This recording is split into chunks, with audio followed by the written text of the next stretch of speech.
عجیب ذات اللہ رب العزت نے اس کائنات کو عطا فرمائی. وما كان لمؤمن ولا مؤمنة اذا قضى الله ورسوله امرا ان يكون لهم الخيرة. جھگڑا ہو جائے، جو فیصلہ، جو قانون اللہ اور اس کے رسول نے بھیجا اور آپ نے فیصلہ دے دیا، کسی مائی کے لال کو اس بات کا اختیار نہیں ہے کہ اس میں ذرا بھر رد و بدل کر سکے.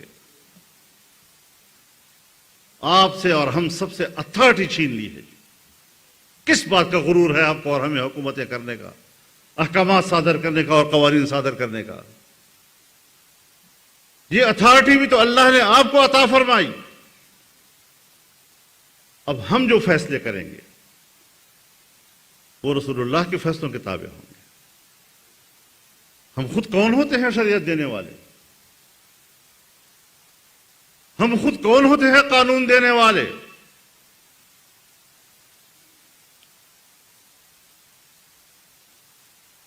اور میرے نزدیک قرآن و حدیث کے ایک طالب علم کی حیثیت سے رسول اللہ صلی اللہ علیہ وسلم کے مقام اور آپ کی عظیم منصب اور مسند کے حوالے سے جو مستحکم آیت میرے نزدیک ہے، جس میں اللہ رب العزت نے فرمایا وَإِذْ أَخَذَ اللَّهُ مِيثَاقَ النَّبِيِّينَ لَمَا آتَيْتُكُم مِّن كِتَابٍ وَحِكْمَةٍ ثُمَّ جَاءَكُمْ رَسُولٌ مُصَدِّقٌ لِمَا مَعَكُمْ لَتُؤْمِنُنَّ بِهِ وَلَتَنصُرُنَّهُ قَالَ أَأَقْرَرْتُمْ وَأَخَذْتُمْ عَلَى ذَلِكُمْ إِصْرِي قَالُوا أَقْرَرْنَا قال فاشهدوا انی معکم من الشاہدین.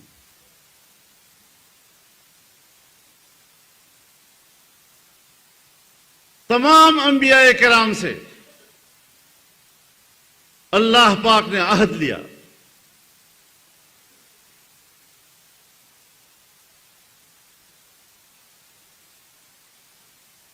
کہ میں نے آپ کو کتاب اور علم عطا کیا ہے،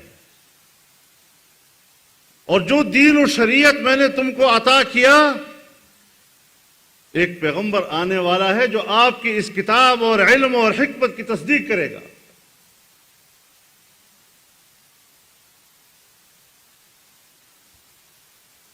تو اب ایک وعدہ لیتا ہوں تم سے،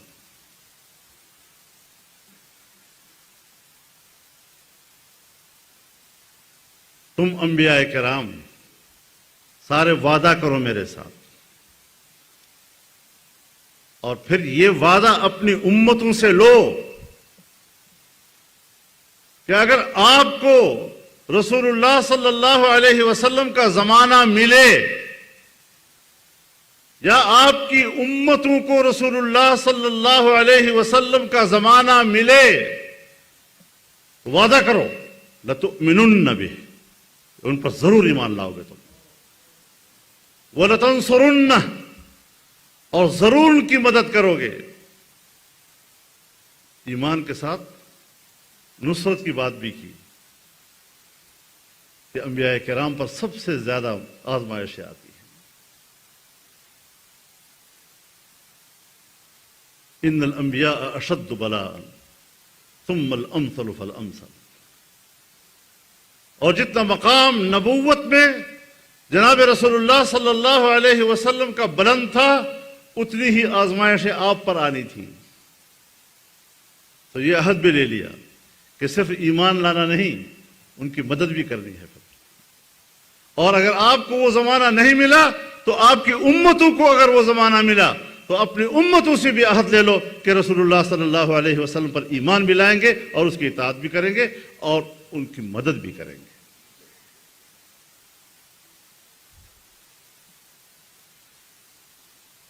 تو پھر جب آدم علیہ السلام تک تمام انبیاء سے کہا گیا کہ وعدہ کرو کہ تم میں رسول اللہ صلی اللہ علیہ وسلم پر ایمان لانا ہے، اور انہوں نے وعدہ کیا۔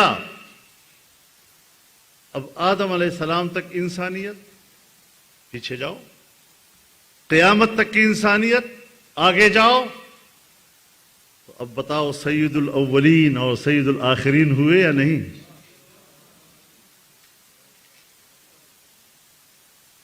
تمام انسانیت کے سردار، انا سید ولد آدم ولا فخر، قیامت کے دن میں تمام انسانیت کا سردار ہوں گا، اور یہ میں کوئی فخر کی بنیاد پر نہیں کرتا۔ جو اللہ تعالیٰ نے مجھے ایک مقام دیا ہے وہی میرے ہاتھ میں ہوگا، میرے ہاتھ میں جھنڈا ہوگا۔ تو تمام انبیاء کرام بھی آپ کی طرف دیکھتے ہیں کہ ہمارا سردار یہی ہے، امام الانبیاء ہیں۔ شب معراج میں مسجد اقصی کا سفر اور تمام انبیاء کرام کی امامت، تو انبیاء بھی آپ کے مقتدی بن گئے اور پھر ان کے امتی بھی بالواسطہ آپ کے مقتدی بن گئے۔ تو کوئی گنجائش تو رہی نہیں۔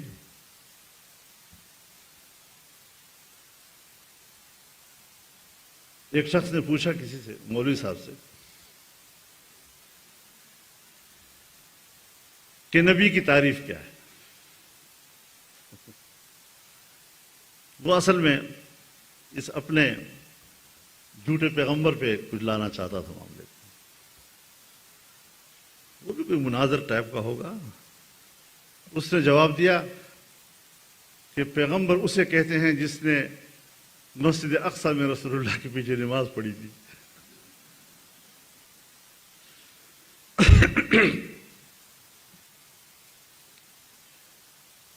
وہی ہوگا نا، اس کے بعد تو گنجائش نہ رہی نا،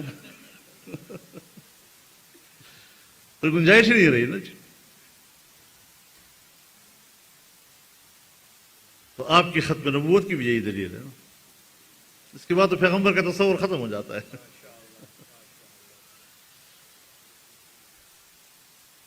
لیکن سوال یہ ہے میرے محترم دوستو، ہم نے اپنے سے سوال کرنا ہے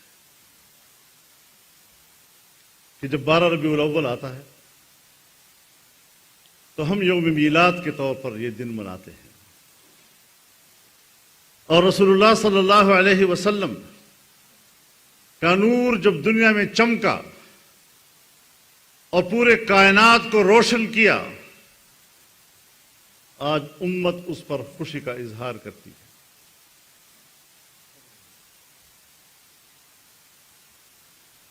اس اعتبار سے تو رسول اللہ ہماری محبت کے مستحق ہیں، ان کے بغیر ہم جائیں گے کدھر؟ لا يؤمن احدكم حتى اكون احب اليه من والده وولده والناس اجمعین، تم میں سے کوئی شخص اس وقت تک مومن نہیں ہے جب تک میں اسے اپنے والد سے، اپنے بیٹے سے اور تمام لوگوں سے زیادہ محبوب نہ بن جاؤں۔ ایمان کامل نہیں ہوتا۔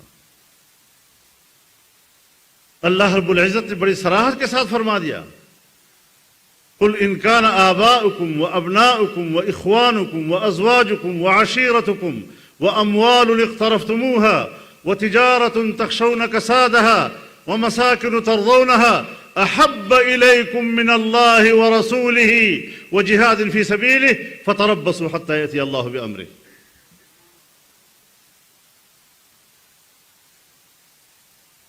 انسان کا تعلق دنیا میں جن چیزوں سے ہے وہ سب گن کر بتا دیے۔ خونی رشتہ ہے، باپ دادا کی محبت، بیٹے پوتے پڑپوتوں کی محبت، بھائیوں کی محبت، قبیلے کی محبت، میاں بیوی کی محبت،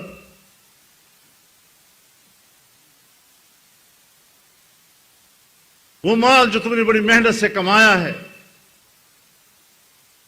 وہ کاروبار جس کے نقصان کے لیے ہر وقت فکر مند رہتے ہو کہیں نقصان نہ ہو جائے، وہ گھر جس میں تم خوشی خوشی رہتے ہو. اب ان چیزوں کے ساتھ محبت تو فطری ہے اور طبعی ہے، لیکن اللہ کے ساتھ محبت پیدا کرنا، رسول اللہ صلی اللہ علیہ وسلم کے ساتھ محبت دل میں پیدا کرنا اور آپ کے راستے میں جہاد کرنا، اس کے لیے تو ذرا اکتساب کی بھی ضرورت ہوتی ہے.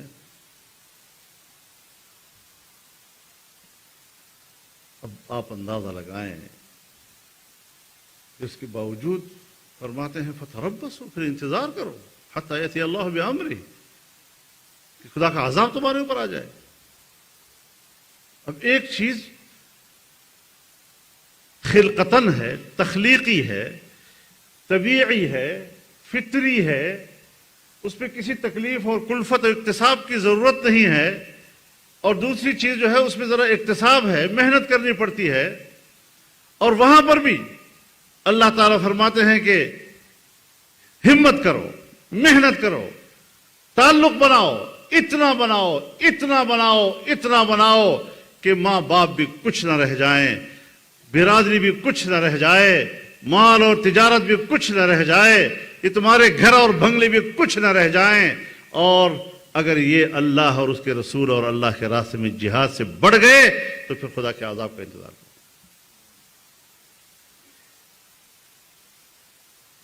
ہم نے ذرا سوچنا ہے، اپنی انفرادی زندگی کے حوالے سے بھی سوچنا ہے، مملکتی اور اجتماعی زندگی کے حوالے سے بھی سوچنا ہے.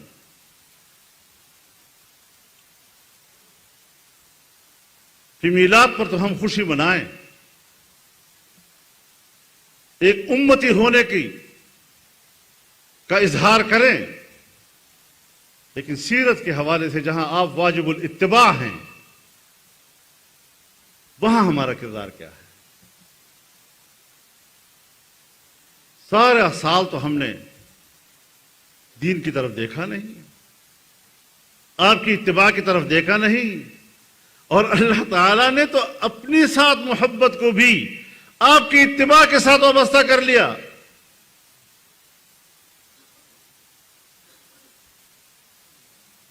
کہ اگر میرے ساتھ تمہیں محبت ہے تو پھر رسول اللہ صلی اللہ علیہ وسلم کی اتباع کرو. قل ان کنتم تحبون اللہ فاتبعونی یحببکم اللہ. اللہ کی محبت بھی اگر ہمیں نصیب ہوتی ہے تو وہ بھی اس شرط پر کہ رسول اللہ کی اطاعت کرو. تو آپ اندازہ لگائیں کہ من حیث القوم ہماری وہ کوتاہی کہ اگر ہم آپ کی اتباع نہیں کر رہے، قدم قدم پر نافرمانیاں کر رہے ہیں، اور پھر سوچتے ہیں کہ اللہ کی رحمت آئے گی. یہ بھی اللہ کی مہربانی ہے کہ ہماری روز روز کے گناہوں کی کثرت اور اللہ تعالیٰ کی طرف سے جس طرح گزارا ہوتا ہے. ہمارے بزرگ فرمایا کرتے تھے کہ ہم اللہ کے ساتھ گزارا نہیں کر رہے، وہ ہمارے ساتھ گزارا کر رہا ہے.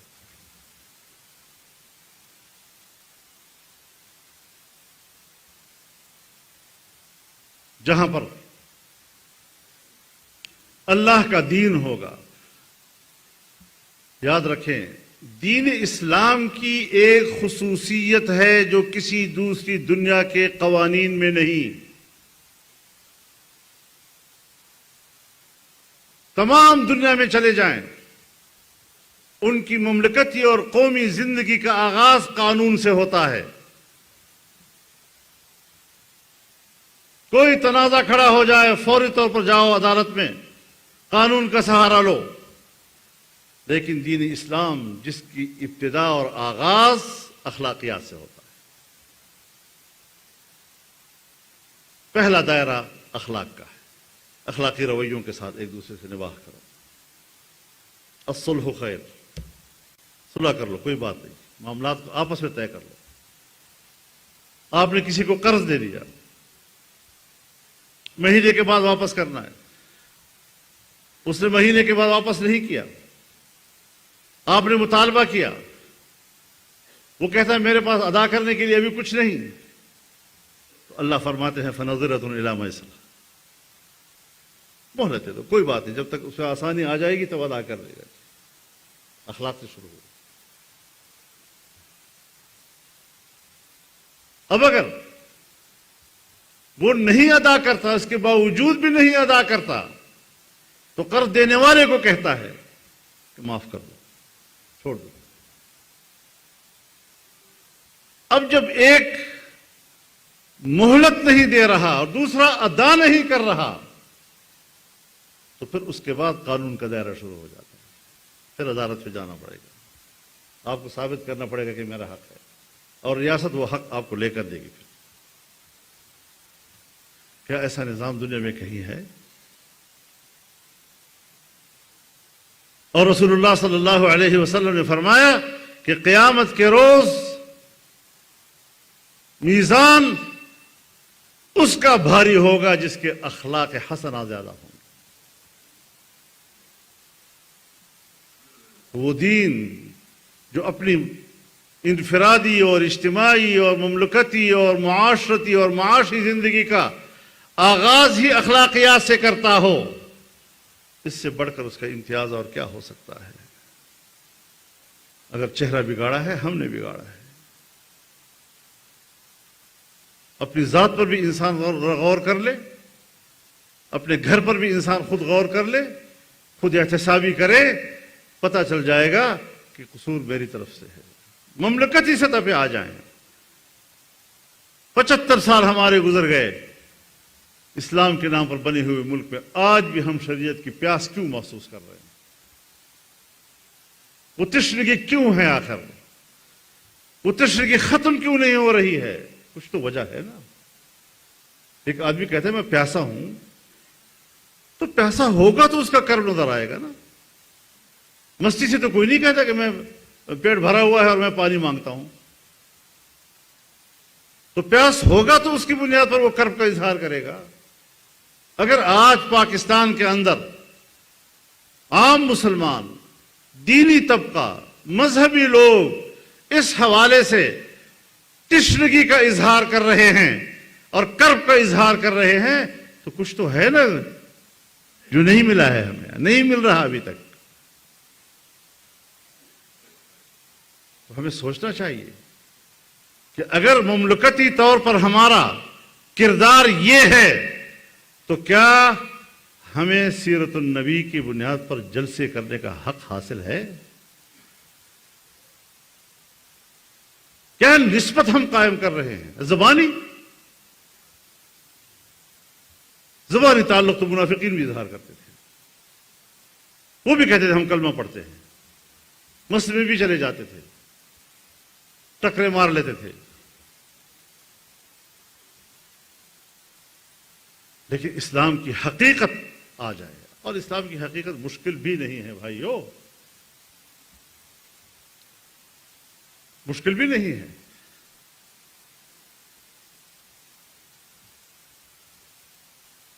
ہم جب کسی منصب پر جا کر فائز ہوتے ہیں تو اس منصب پر فائز ہونے کے لیے ایک کرائیٹیریا ہوتا ہے۔ آپ 20 اور 22 گریڈ کے منصب پر پرائمری اسکول کے طالب علم کو نہیں بٹھا سکتے، اس کے پاس کرائیٹیریا نہیں ہے، اس کے پاس علم نہیں ہے، اس کے پاس تجربہ نہیں ہے، اس کے پاس تربیت نہیں ہے۔ تو جب ہم خلافت کی بات کرتے ہیں، امامت کی بات کرتے ہیں، امارت کی بات کرتے ہیں، تو اس منصب پر فائز ہونے کے لیے کرائیٹیریا عبادت ہے، اللہ کی بندگی تو اختیار کرو نا۔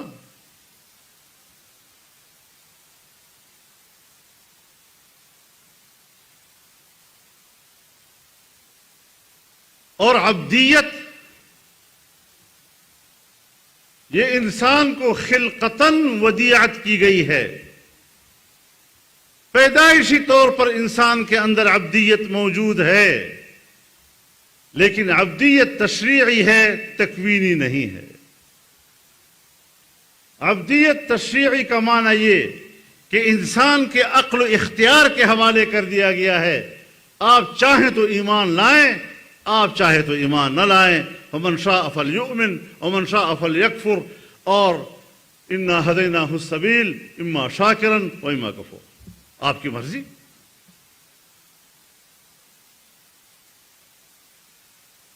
تو پھر جا کر ہم اقتدار کے مستحق بن جاتے ہیں. کیا ہمارے اندر وہ عبدیت ہے؟ کم از کم ہم 5 وقت کی نماز پڑھتے ہیں، فرائض ادا کرتے ہیں ہم لوگ. جب انسان کے اندر عبدیت نہیں ہے تو اس کا معنی یہ ہے کہ اس کے اندر خلافت کا کرائٹیریا نہیں ہے، اس کا معیار نہیں ہے موجود.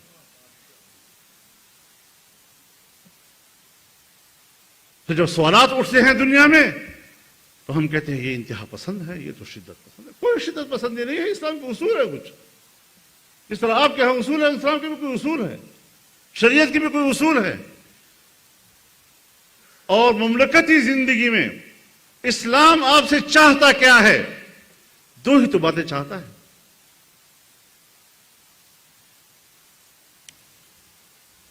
ایک امن اور ایک معیشت. امن 3 حروف کا چھوٹا لفظ ہے، لیکن یہ چھوٹا سا لفظ 3 حروف کا یہ محیط ہے تمام تر انسانی حقوق. اور تمام انسانی حقوق کا تعلق 3 چیزوں کے ساتھ ہے: انسان کی جان، انسان کا مال، انسان کی عزت و آبرو. تمام قوانین دنیا میں اسی 3 چیزوں کے لیے بنتے ہیں: حق دینا اور حق کی تلافی کرنا. اگر کوئی حق چھینے تو تلافی کیسی ہوگی، اس کے لیے نظام بنتا ہے.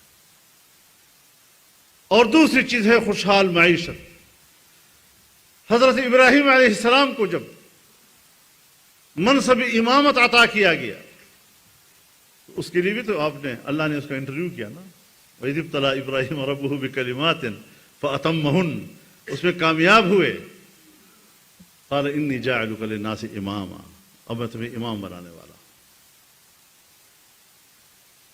اب وہ شخصیت جو ساری زندگی شرک کے خلاف لڑتا رہا، توحید کا درس دیتا رہا، رب اور بندے کے درمیان تعلق قائم کرتا رہا، اس کے لیے آگ میں جھونک دیا گیا. کیا کیا آزمائشیں آپ پر آئیں، لیکن جو ہی آپ کو منصب امامت عطا کیا گیا، اب آپ کی ترجیح بدل گئی. اب ترجیح یہ: وَإِذْ قَالَ إِبْرَاهِيمُ رَبِّ اجْعَلْ هَٰذَا بَلَدًا آمِنًا وَارْزُقْ أَهْلَهُ مِنَ الثَّمَرَاتِ مَنْ آمَنَ مِنْهُمْ بِاللَّهِ وَالْيَوْمِ الْآخِرِ. اب آپ ایک امن کی دعا کر رہے ہیں کہ شہر کو امن کا شہر بنا دیں، اور اس شہر والوں کو پھل فروٹ عطا فرما، خوشحال معیشت عطا فرما. لیکن آپ نے ایمان والوں کے لیے مانگا. من آمن منہم باللہ والیوم الآخر. اللہ تعالیٰ نے ضابطہ دے دیا کہ نہیں، ایک دنیاوی زندگی ہے، ایک اخروی زندگی ہے. دنیاوی زندگی میں قال ومن کفر فأمتعہ قلیلا، دنیاوی زندگی میں تو میں جو کفر کرے گا اس کو بھی دوں گا.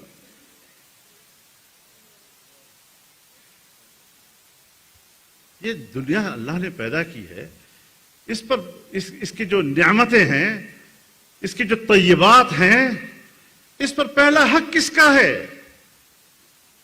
قل من حرم زینۃ اللہ التی اخرج لعبادہ والطیبات من الرزق. یہ جو اللہ تعالی نے دنیا کی خوبصورتی پیدا کی ہے اور طیبات رزق پیدا کیے ہیں، کس نے تم پر حرام کیے ہیں؟ کیوں آپ اس سے دستبردار ہو رہے ہیں؟ اور پھر فرمایا قل للذین آمنوا فی الحیات الدنیا خالصۃ یوم القیامہ. دنیا کے اندر تو کافر بھی آپ کے ساتھ شامل ہے، اور قیامت کے دن صرف آپ کے. اور قیامت کی نعمت دنیا کی نعمتوں کے مقابلے میں جیسے ایک کے مقابلے میں 100. کیونکہ رسول اللہ صلی اللہ علیہ وسلم فرماتے ہیں کہ اللہ نے اپنی رحمت کا 1% دنیا میں بھیجا ہے، اور اس 1% کو بھی انسانوں میں، حیوانات میں، جمادات میں، نباتات میں، سب میں پھیلا دیا ہے۔ تو جب 1% میں اللہ نے ہمیں محروم نہیں کیا ہے، اللہ ایمان کے ساتھ زندگی نصیب فرمائے اور خاتمہ نصیب فرمائے، تو 99 میں کیسے ہمیں محروم کرے گا؟ لیکن ہمیں تھوڑا سا ذرا اللہ کا بندہ بن جانا چاہیے۔ ہم بندے نہیں ہیں، بندے بھی بنو، بندے تو پتر بھی بنو۔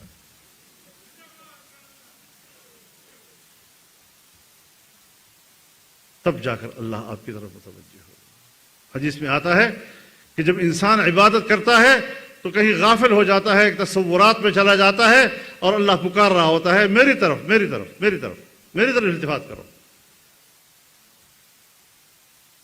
کتنا پیار ہے اس کے اپنے بندے سے، میری طرف متوجہ ہو کر ذرا پڑھا کرو۔ تو آپ کی جو غفلت ہوتی ہے اس کے لیے اللہ تعالیٰ کیا رویہ اختیار کر رہا ہے آپ کے ساتھ، کیا فکر بندی کا اظہار کر رہا ہے، آپ کی توجہ مانگتا ہے وہ آپ سے۔ ہمیں بھی مملکتی زندگی کا نظام بھی ٹھیک کرنا ہے۔ آپ سوچیں ذرا اس وقت وہ جو اللہ رب العزت فرماتے ہیں، ضرب اللہ مثلا قریۃ كانت آمنة مطمئنة يأتيها رزقها رغدا من كل مكان فكفرت بأنعم الله فأذاقها الله لباس الجوع والخوف بما كانوا يصنعون۔ ایک آبادی کی مثال اللہ رب العزت دیتے ہیں اور فرماتے ہیں کہ اس میں امن بھی تھا اور اطمینان بھی تھا۔ امن و سکون کی علت کیا تھی؟ ذرا سوچیں اس کو، علت کیا تھی اس سکون و اطمینان کی؟ یأتیہا رزقہا رغدا من کل مکان، ہر طرف سے رزق کھچ کھچ کے آ رہا تھا ان کے پاس، خوشحالی تھی۔ یعنی معاشی خوشحالی سے امن بھی آتا ہے اور معاشی خوشحالی سے اطمینان و سکون بھی آتا ہے۔ لیکن جب ہم نے انکار کیا، اس آبادی کے لوگوں نے ان نعمتوں کا انکار کیا، پھر سزائیں کیا دی؟ فَأَذَاقَهَا اللَّهُ لِبَاسَ الْجُوعِ وَالْخَوْفِ، پھر بھوک اور خوف ان پر مسلط کر دیا۔ تو ایک معاشی بدحالی آتی ہے، بھوک آتی ہے، بدامنی آ جاتی ہے۔ کیا ہمارے پاس یہ دونوں چیزیں ہیں یا نہیں ہیں؟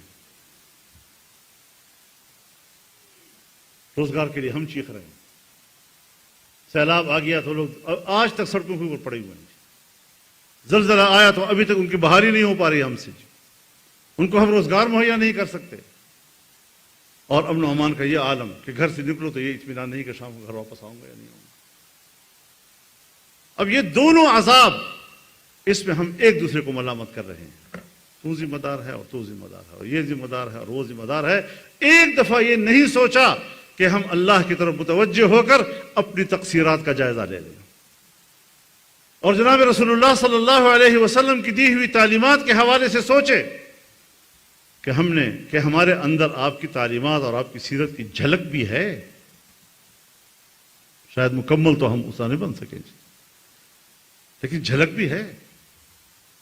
تو اس لحاظ سے یہ دور ہے، یہ وقت ہے کہ ہم ہر سطح پر، ہمارا ہر ادارہ، ہماری حکومت، ہماری انتظامیہ، ہماری اسٹیبلشمنٹ، ہماری پبلک، ہمارا عوام، ہر ایک اپنی اپنی سطح پر سوچے کہ سیرت النبی صلی اللہ علیہ وسلم کے حوالے سے میری تقصیرات کیا ہیں، اور اللہ نے تو اسی سے راضی ہونا ہے۔ قل ان کنتم تحبون اللہ فاتبعونی یحببکم اللہ۔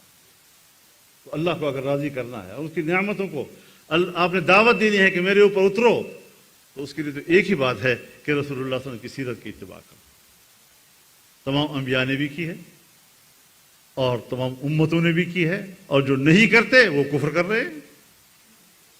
تو اس لحاظ سے ہمیں اپنا محاسبہ کرنا چاہیے، اور ایک بڑا مقدس اجتماع ہے، اس میں کچھ ہمیں سیکھنا چاہیے، کچھ ہمیں سمجھنا چاہیے، اور اس جانب ہمیں کچھ قدم آگے بڑھانے چاہیے۔ تو آج کل تو ہر آدمی بازار میں آپ سے یہی پوچھتا ہے کہ تو پھر آپ جب اس قسم کی باتیں کرتے ہیں خود آپ تو حکومت میں ہیں، پھر آپ کرتے کیوں نہیں؟ بابا میں نے اتنا ہی کرنا جتنا میری ریاست میں طاقت ہے. میری ریاست کو اتنا کمزور کر دیا گیا ہے کہ اب کوئی بھی آئے تو اس کو واپس اس مقام پر واپس لانے میں کیا کچھ کرنا پڑتا ہے. ہماری دعا ہے کہ پاکستان کی معیشت کو اللہ مستحکم کرے اور پاکستان میں امن و امان، اس کو امن و آشتی کا گہوارہ بنائے اور ہمیں صحیح معنوں میں جناب رسول اللہ صلی اللہ علیہ وسلم کی اتباع کی توفیق عطا فرمائے. وآخر دعوانا ان الحمدللہ رب العالمین. جزاک اللہ مولانا. حضرت مولانا فضل الرحمان صاحب، ہمارے معاشرے کی خامیاں، کوتاہیاں بحیثیت مجموعی جن چیزوں کی اصلاح کی ضرورت ہے، آج کے اس موضوع پر سیر حاصل گفتگو فرما رہے تھے. اور یقیناً اس خطاب کے بعد، اس تقریر کے بعد ہمیں اپنے دلوں کو ٹٹولنا ہوگا، اپنی کوتاہیوں کو غور سے دیکھنا ہوگا اور اپنی روح کو پاکیزہ کرنے کے لیے، اوصاف حمیدہ کے لیے سیرت نبوی سے رہنمائی حاصل کرنا ہوگی. اب قومی مقابلہ کتب سیرت کے پوزیشن ہولڈرز کے درمیان تقسیم انعامات کا سلسلہ شروع ہوگا.